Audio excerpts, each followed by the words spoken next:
প্রিয় শিক্ষকবৃন্দ, সম্মানিত অভিভাবকবৃন্দ এবং আমার স্নেহের ছাত্রছাত্রীরা, সবাইকে অনেক অনেক ভালোবাসা। আজকের এই বিশেষ দিনটিতে অনেক ভালোবাসা এবং অভিনন্দন। তোমরা যখন প্রথম স্কুলে ভর্তি হলে তখন হয়তো কেউ কাঁদে, কেউ মায়ের হাত ধরে আসতে চাইবে না, কেউ ভয় পেতে, কিন্তু আজকে এখন তোমরা কত সাহসী, কত বুদ্ধিমান এবং কত আনন্দের সাথে সব ক্লাস করো, কত ভালোবাসা ক্লাসটাকে। ওরা স্পোর্টস করবে ভাবতে পারিছিলাম আমরা। একদম কি সুন্দর কোর্সে দাঁড়িয়ে করবে। তোমরা সবাই খুব ভালো থাকো, ভালোভাবে পড়াশোনা করো, ভালো মানুষ হও এবং অভিভাবকদেরকেও অনেক অনেক ধন্যবাদ। এবং তাদের সহযোগিতা ছাড়া আমরা একদমই এগোতে পারতাম না, সবাইকে ক্লাসে সাহায্য করতে পারতাম না। স্যার ম্যাম সবাই খুব ভালো।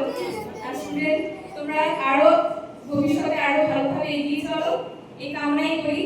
তোমরা তোমাদের স্বপ্ন যেন আকাশ ছোঁয়া হয়, এই কামনাই করি। Thank you.